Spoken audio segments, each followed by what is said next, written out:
SM কক্ষ YouTube চ্যানেলে তোমাদের সবাইকে স্বাগত। আজ দেখো আমি 19 তারিখ এবং 20 তারিখের জুন মাসের পুরো কারেন্ট অ্যাফেয়ার্সটা একসাথে নিয়ে এসেছি।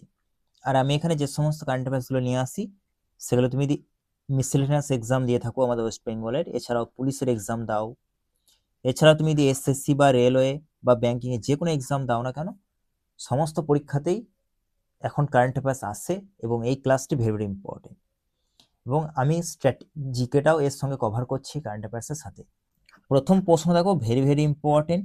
ভারতের প্রথম 4 লেন টানেল, ঠিক আছে, 4 লেন যে টানেল কোন টাইগার রিজার্ভের নিচে নির্মিত করা হয়েছে, ঠিক আছে, আন্ডারগ্রাউন্ড আর কি। ভেরি ভেরি ইম্পর্টেন্ট, দেখো option C correct. Mukundra hills tiger reserve কোথায় লোকেটেড? এটা রাজস্থানে লোকেটেড, ঠিক আছে। দেখো ব্যাখ্যাটা দেখে নি। ভারতের প্রথম 4 লেন দেখো টুইন টানেল, টিউব টানেল আর কি, রাজস্থানের মুকুন্দ্র হিলস টাইগার রিজার্ভের নিচে নির্মাণ করা হয়েছে, ঠিক আছে, মাটির নিচে। কত কিলোমিটার টানেলের দৈর্ঘ্য মনে রাখবে? 4.9 কিলোমিটার। দেখো, ঠিক আছে, দিল্লি মুম্বাই যে এক্সপ্রেসওয়ে প্রজেক্টের একটা গুরুত্বপূর্ণ এটা অংশ, ঠিক আছে। দেখো এই প্রকল্পের মূল উদ্দেশ্য কি না, সড়ক পরিবহনকে ভূগর্ভস্থ রাখা, যাতে টাইগার রিজার্ভের মধ্যে বন্য প্রাণীদের স্বাভাবিক চলাচলের কোনো প্রভাব না পড়ে বা ন্যূনতম যাতে প্রভাব পড়ে সেদিকে নজর রাখা হয়েছে, ঠিক আছে। মুকুন্দ্র হিলস যে টাইগার রিজার্ভ দেখো রাজস্থানের দক্ষিণ পূর্ব অঞ্চল অবস্থিত, এটা একটু মনে রাখবে। এবং এর মোট আয়তন কত? 759 বর্গ কিলোমিটার, ঠিক আছে। দেখো কত kilometre tunnel, Mukundra hills tiger reserve কত বর্গ কিলোমিটার অঞ্চল জুড়ে ছড়িয়ে আছে, ঠিক আছে, কোথায় লোকেটেড, এই প্রশ্নগুলো কিন্তু ভেরি ভেরি ইম্পর্টেন্ট। এই ধরনের প্রশ্ন দেখবে যে কোনো এক্সামে কিন্তু এসে থাকে। দেখো এই প্রশ্নটা ভেরি ভেরি ইম্পর্টেন্ট, যে চম্বল লিভারের পূর্ব তীরে অবস্থিত এটি, মানে এই মুকুন্দ্র হিলস যে টাইগার রিজার্ভ এটা কোথায় অবস্থিত? চম্বল রিভারের পূর্ব তীরে, ঠিক আছে। দেখো রণথম্বর যে tiger reserve, Ranthambore tiger reserve কোথায় আছে? এটা রাজস্থানে আছে, ঠিক আছে, রাজস্থান। এবং দেখো কুনহো ন্যাশনাল পার্ক, তোমরা জানো এটা মধ্যপ্রদেশ আছে, এর মধ্যে গুরুত্বপূর্ণ টাইগার করিডোর হিসেবে কাজ করে। আর আমি চম্বল রিভার সম্পর্কে তোমাদের একটু তথ্য দিচ্ছি, যাতে আমি তোমাদেরকে বলেছি যে আমি কারেন্ট অ্যাফেয়ার্স সাথে স্ট্যাটিক জিকেটা কভার করব। তাই চলো আমরা জেনে নিই যে চম্বল রিভার সম্পর্কে। তাহলে চম্বল রিভার যদি উৎপত্তি বলে তাহলে কি হবে? মৌ প্লেটু হবে, ঠিক আছে।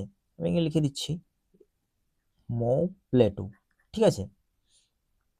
এবং তোমরা এটা মনে রাখবে কোথায় এটা লোকেটেড? মধ্যপ্রদেশে। এবং ব্যাডল্যান্ড টোপোগ্রাফির জন্য কিন্তু এই চম্বল রিভারটা পরিচিত।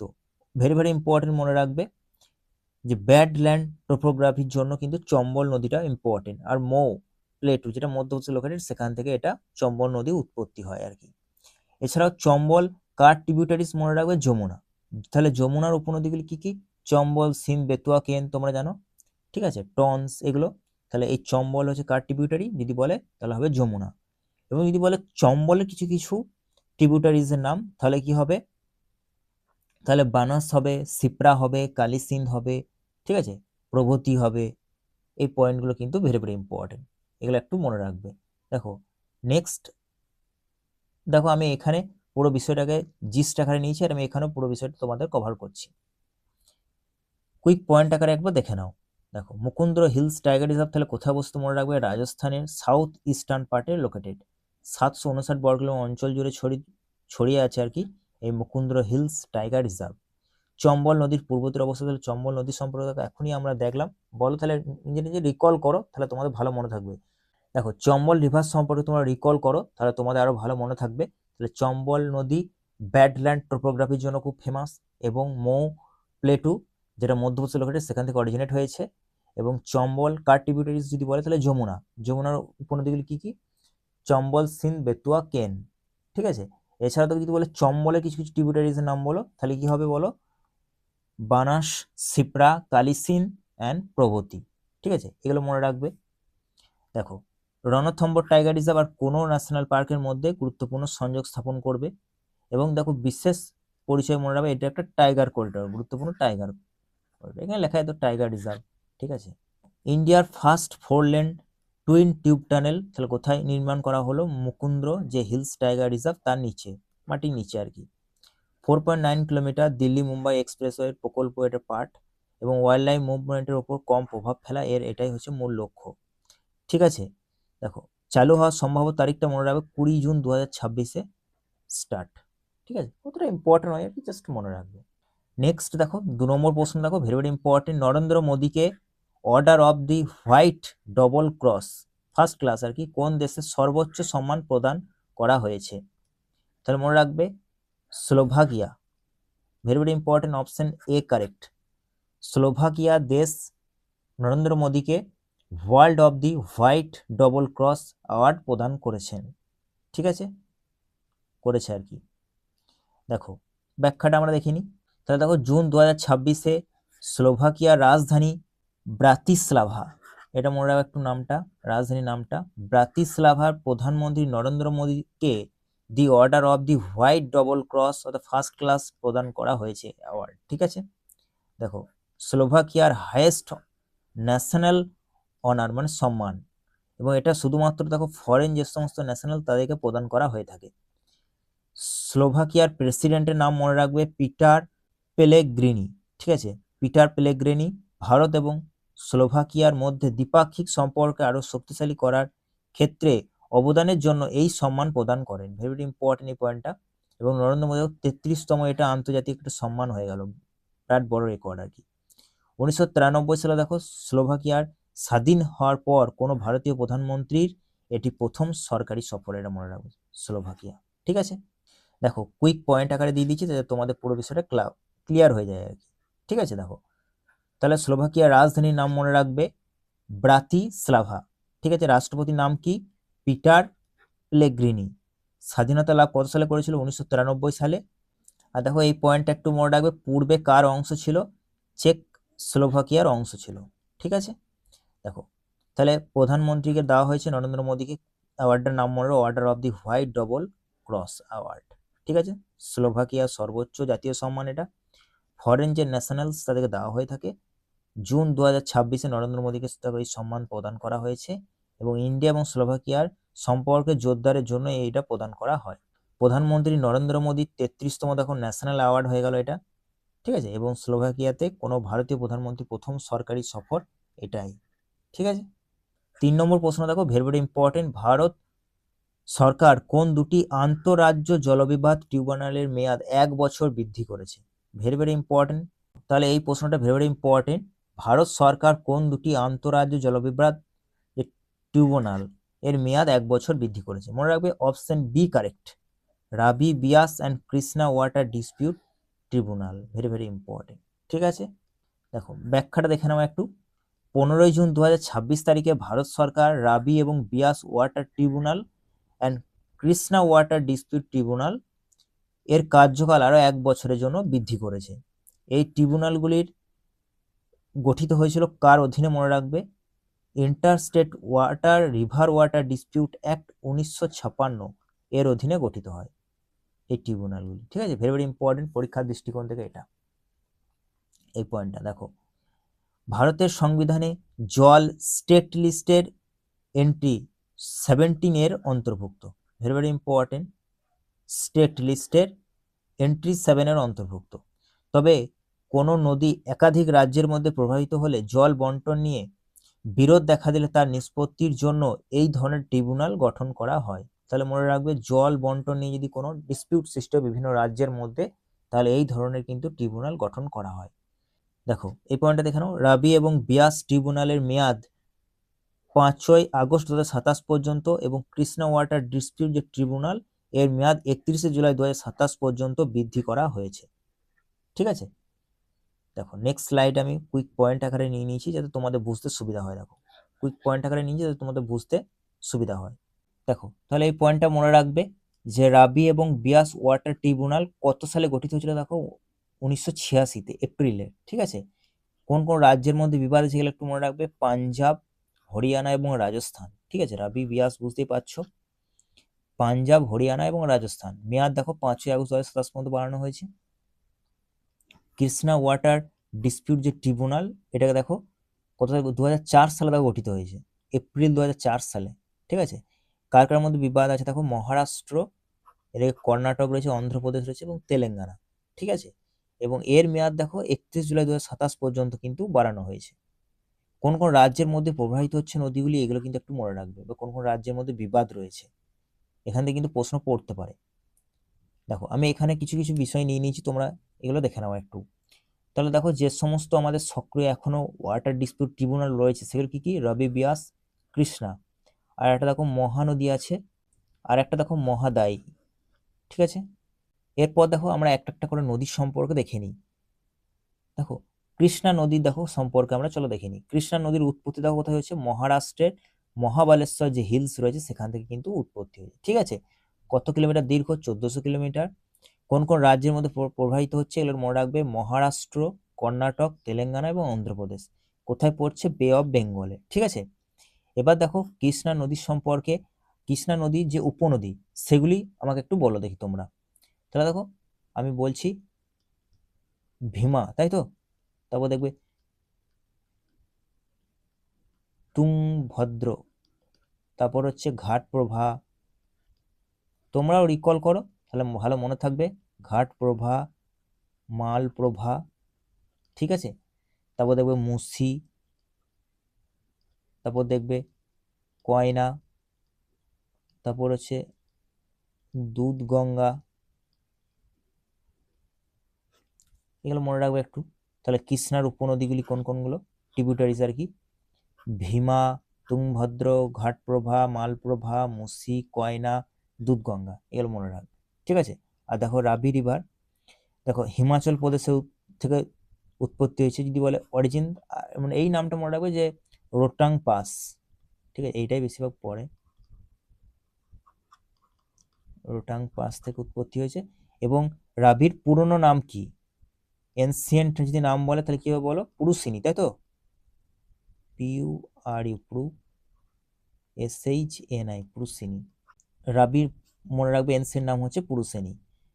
আর দেখো এটা মনে রাখবে যে ট্রান্স বাউন্ডারি রিভার, মানে এই দুটো দেশের মধ্যে গেছে, যে ট্রান্স বাউন্ডারি রিভার বলা হয়, একটা ইন্ডিয়া আর পাকিস্তানের মধ্যে গেছে।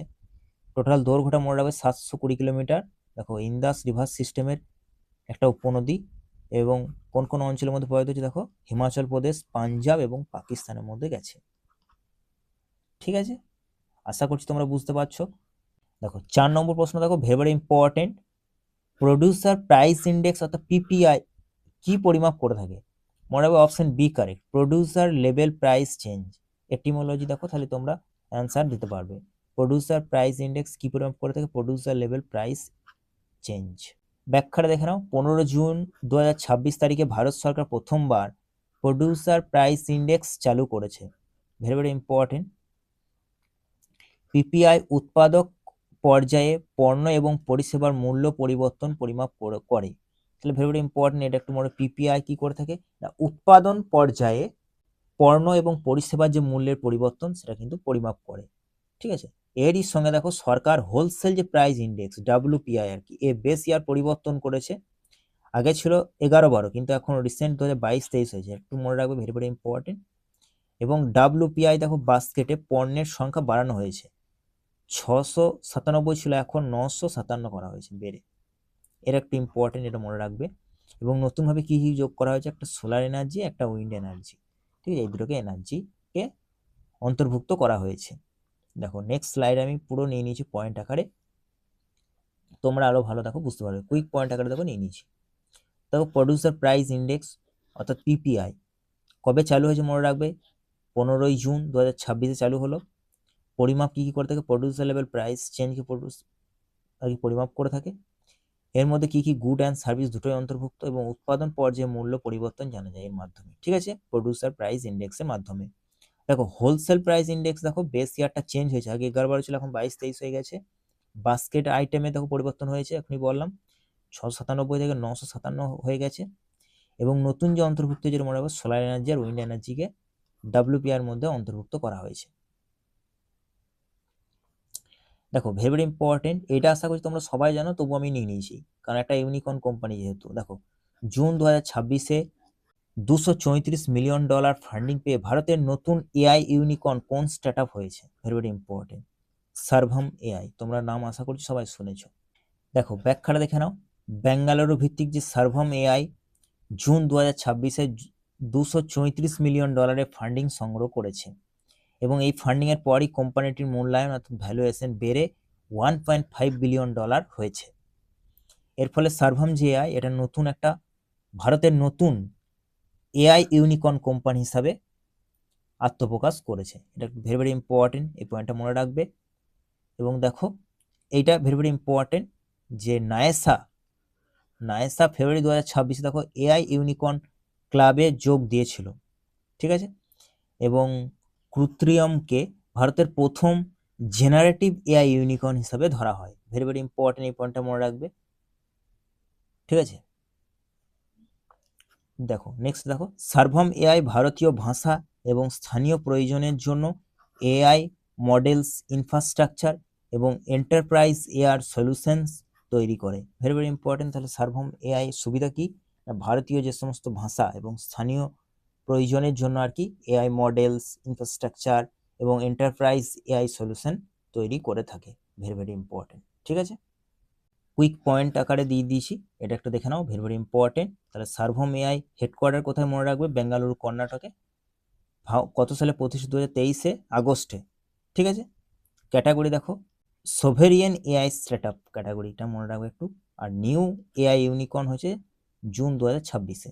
দেখো ফান্ডিংটা মনে রাখবে, কত ফান্ডিং হয়েছে, $234 মিলিয়ন আর কি, ঠিক আছে। আর ভ্যালুয়েশন কত হয়েছে, $1.5 বিলিয়ন। স্ট্যাটাস এআই ইউনিকর্ন হয়েছে নতুন। দেখো নেক্সট দেখো ভেরি ভেরি ইম্পর্টেন্ট এই প্রশ্নটা, world day to combat ডেজার্টিফিকেশন and drought মানে খরা, ঠিক আছে, প্রতি বছর কবে পালিত হয়। ভেরি ভেরি ইম্পর্টেন্ট এই মনে হবে অপশন এ কারেক্ট, 17 জুন, ঠিক আছে। Very very important. World day to combat ডেজার্টিফিকেশন and drought প্রতি বছর আমরা পালন করে থাকি 17 জুন, ঠিক আছে। দেখো এর উদ্দেশ্য কি, ডেজার্টিফিকেশন অর্থাৎ মরুকরণ এবং খরা সম্পর্কে সচেতন বৃদ্ধি করা, ভূমি সংরক্ষণ করা এবং সাস্টেনেবল যে ডেভেলপমেন্টকে উৎসাহিত করা। এই দিবসটি ইউনাইটেড নেশন অর্থাৎ ইউএন কর্তৃক 1995 সালে প্রতিষ্ঠিত হয় এই দিবসটি, ঠিক আছে। এবং দেখো 2019 সালের পর থেকে এই দিবসটি ডেজার্টিফিকেশন অ্যান্ড ড্রট ডে নামে পরিচিত হয়। ইউনাইটেড নেশন কর্তৃক কত সালে প্রতিষ্ঠিত হচ্ছে, এটা ভেরি ভেরি ইম্পর্টেন্ট, একটু মনে রাখবে, 1995 সালে।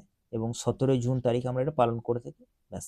আর পরীক্ষার দৃষ্টিকোণ থেকে থিমটা ভেরি ভেরি ইম্পর্টেন্ট, তোমরা জানো রিসেন্ট এক্সামে কিন্তু থিম জিজ্ঞেস করছে, তাই থিমটা একটু মনে রাখবে, rangelands recognise respect and restore, ঠিক আছে। Recognise respect and restore, very very important. আর ডেজার্টিফিকেশন একটু মরুকরণ কি, এটা একটু দেখে নাও, যখন কোনো উর্বর বা সবুজ ভূমি ধীরে ধীরে তার উৎপাদন ক্ষমতা হারিয়ে অনুর্বর মরুভূমিতে পরিণত হতে শুরু করে, তখন তাকে ডেজার্টিফিকেশন বলে, ঠিক আছে। জাস্ট একটু বলে দিলাম, অতটা ইম্পর্টেন্ট নয়, আগের পয়েন্টগুলো কিন্তু মনে রাখবে। নেক্সট পয়েন্ট দেখো, এই পয়েন্টটা ভালো করে দেখে নাও, এই জায়গাটা কিন্তু ভেরি ভেরি ইম্পর্টেন্ট। 1992 সালে মনে রাখবে রিও আর্থ সামিট অনুষ্ঠিত হয়েছিল। ভেরি ভেরি ইম্পর্টেন্ট, রিও আর্থ সামিট কত সালে অনুষ্ঠিত হয়েছিল, 1992 সালে। যেখানে কি বলা হয়েছিল, ডেজার্টিফিকেশন, ক্লাইমেট চেঞ্জ, বায়োডাইভার্সিটি লসকে সাস্টেনেবল ডেভেলপমেন্টের জন্য বড় হুমকি হিসাবে চিহ্নিত করা হয়, ঠিক আছে। দেখো ইউএনসিসিডি প্রতিষ্ঠিত কত সালে, 1994 সালে। ফুল ফর্ম কি, United Nations convention to combat desertification. UNCCD full ফর্মটা মনে রাখবে, কত সালে প্রতিষ্ঠিত হয়েছিল, এটাও মনে রাখবে, 1994 সালে। World day to combat ডেজার্টিফিকেশন and drought কত সাল থেকে আমরা পালন করা শুরু করেছি, 1995 সাল থেকে, ঠিক আছে। ইউএন করেছিল আর কি 1995 সালে, এটা মনে রাখবে। দেখো দেখো এই পয়েন্টটা একটু মনে রাখবে, ভেরি ভেরি ইম্পর্টেন্ট, যে ইউএন 2010 থেকে 20 এই যে সময়কালটা, ঠিক আছে, এই সময়কালকেই United Nation decade for desert and the fight against desertification ঘোষণা করে। ভেরি ভেরি ইম্পর্টেন্ট এই পয়েন্টটা, ঠিক আছে। দেখো তাহলে world day to combat ডেজার্টিফিকেশন and drought আমরা কবে পালন করে থাকি, 17 জুন পালন করে থাকি। কবে থেকে পালন হয়েছে, ইউনাইটেড নেশন কবে থেকে পালন হয়েছে, 1995 সালে প্রথম আর কি, ঠিক আছে। ইউএন করেছিল কি 1995 সালে। আর বর্তমান নাম কি, ডেজার্টিফিকেশন অ্যান্ড ড্রট ডে। আর থিমটা মনে রাখবে, ঠিক আছে, rangelands recognise respect and restore, very very important, ঠিক আছে। আর দেখো এটা বলে দিলাম, ইউএনসিসিডি কত সালে প্রথম, 1994 সালে। আর 1992 সালে তোমার রিও আর্থ সামিট হয়েছিল। এই পয়েন্টটা কিন্তু ভেরি ভেরি ইম্পর্টেন্ট। নেক্সট দেখো, ভেরি ভেরি ইম্পর্টেন্ট 7 নম্বর প্রশ্ন, টাইম ম্যাগাজিনে 100 most influencer people in sports 2026-এর তালিকায় একমাত্র ভারতীয় খেলোয়াড়ই কে স্থান পেয়েছে? মনে রাখবে স্মৃতি মান্ধানা, অপশন সি কারেক্ট, স্মৃতি মান্ধানা। ঠিক আছে, দেখো টাইম ম্যাগাজিন স্পোর্ট 2026-এর তালিকায় একমাত্র ভারতীয় খেলোয়াড় স্মৃতি মান্ধানা সেখানে স্থান লাভ করেছে। ঠিক আছে, দেখো ভারতীয় মহিলা ক্রিকেটের দলের সহ অধিনায়ক তিনি, এটা মনে রাখবে। ভারতীয় হয়ে দেখো টি-20-তে সর্বাধিক রান সংগ্রাহক তিনি, এবং আরসিবিকে দুবার কাপ জিতিয়ে দিয়েছে দেখো 24-26-এ। ঠিক আছে, ওমেন্স যে প্রিমিয়ার লিগ হয়ে থাকে। এবং ক্রিকেট অফ দ্য ইয়ার দেখো ছিল আইসিসির 2021 সালে, এবং ওডিআই দেখো ক্রিকেট অফ দ্য ইয়ার হয়েছে 2024 সালে। ঠিক আছে, এবং ওডিআই যে ওয়ার্ল্ড কাপ 2025 সেখানে দেখো সর্বোচ্চ রান সংগ্রাহক তিনি ছিলেন, আশা করি তোমরা জানো, এবং এটা ভালো করে পড়বে, এবার পরীক্ষার জন্য কিন্তু very very important women world কাপটা। এবং তিনি 3টে ফরম্যাটেই তিনি 100 রান করেছেন, অর্থাৎ ওয়ানডে, টি-20, টেস্ট সবেই। 8 নম্বর প্রশ্ন দেখো, ভারতের প্রথম centre of design excellence in nuclear engineering কোথায় স্থাপিত হবে? ভেরি ভেরি ইম্পর্টেন্ট, এটা ভারতের প্রথম হবে, ওই জন্য important. IIT Hyderabad. Very very important এই প্রশ্নটা, যে ভারতের প্রথম centre of design excellence in nuclear engineering কোথায় স্থাপিত হবে? আইআইটি হায়দ্রাবাদে। দেখো ভারতের প্রথম centre of design excellence nuclear engineering কোথায় স্থাপন করা হবে? আইআইটি হায়দ্রাবাদে। ঠিক আছে, এর মূল লক্ষ্যটা দেখে নাও একটু, nuclear engineering design, advance reactor technologies, skilled workforce ডেভেলপমেন্টকে উৎসাহিত করা। Very very important. ঠিক আছে, এই কেন্দ্রটি কি করবে দেখো, নেক্সট জেনারেশন যে নিউক্লিয়ার যে রিঅ্যাক্টর রয়েছে এবং নিউক্লিয়ার সেফটি সিস্টেম, এছাড়াও কম্পিউটেশনাল মডেলিং, ঠিক আছে, অ্যাডভান্স মেটেরিয়ালস, এছাড়াও নিউক্লিয়ার সায়েন্স অ্যান্ড ইঞ্জিনিয়ারিং যে ট্রেনিং এর মতো ক্ষেত্রে কাজ করবে। ঠিক আছে, দেখো কুইক পয়েন্ট আকারে দিয়ে দিচ্ছি, চলো আমরা একবার রিভাইজ করে নিই। ভারতের প্রথম CODENE কোথায় স্থাপিত করা হবে? আইআইটি হায়দ্রাবাদে। এর উদ্দেশ্য কি? নিউক্লিয়ার ইঞ্জিনিয়ারিং যে ডিজাইন সেটাকে উন্নয়ন করা। ফোকাস ক্ষেত্রগুলি কি কি? Reactor technology, safety system and modelling. ঠিক আছে, আর ব্যবহৃত প্রযুক্তি কি ব্যবহার করা হচ্ছে এগুলো একটু মনে রাখবে, 3D modelling and digital twin technology. ঠিক আছে, আর দেখো সহযোগী প্রতিষ্ঠানকে মানে কার সহযোগিতা করছে? ফ্রান্সের সহযোগিতায়, কি নাম না, ড্যাসল্ট সিস্টেমস। ঠিক আছে, এবং আইআইটি হায়দ্রাবাদ কত সালে প্রতিষ্ঠিত? মনে রাখবে 2008 সালে। Very very important. ঠিক আছে, আইআইটি হায়দ্রাবাদ প্রতিষ্ঠিত 2008 সালে। 9 নম্বর প্রশ্ন দেখো, ভেরি ভেরি ইম্পর্টেন্ট, ভারত এবং থাইল্যান্ডের মধ্যে 10তম, ঠিক আছে, 10তম ডিফেন্স ডায়লগ জুন 2026-এ কোথায় অনুষ্ঠিত হয়? ভেরি ভেরি ইম্পর্টেন্ট এটা, ভারত এবং থাইল্যান্ডের মধ্যে 10তম ডিফেন্স ডায়লগ জুন 2026 কোথায় অনুষ্ঠিত হয়? মনে রাখবে থাইল্যান্ডের ব্যাংককে। ঠিক আছে, ভেরি ভেরি ইম্পর্টেন্ট প্রশ্ন। তাহলে ভারত এবং ব্যাংককের মধ্যে কি হলো? ডিফেন্স ডায়লগ 10 নম্বর এডিশন 16 জুন 2026-এ হলো, এটা কোথায়? থাইল্যান্ডের ব্যাংককে। এই পয়েন্ট একটু মনে রাখবে, ভারতের হয়ে কে প্রতিনিধিত্ব করলো? সত্যজিৎ মোহান্তি। ঠিক আছে, আলোচ্য বিষয় কি কি? মিলিটারি কোঅপারেশন, ঠিক আছে, মেরিটাইম কোঅপারেশন, এছাড়াও দেখো ডিফেন্স ম্যানুফ্যাকচারিং সমস্ত নিয়ে আলোচনা করা হয়। এবং ভারত এবং থাইল্যান্ডের মধ্যে স্ট্র্যাটেজিক পার্টনারশিপ কত সালে স্টার্ট হয়েছিল? 2025 সালে। এটা একটু মনে রাখ।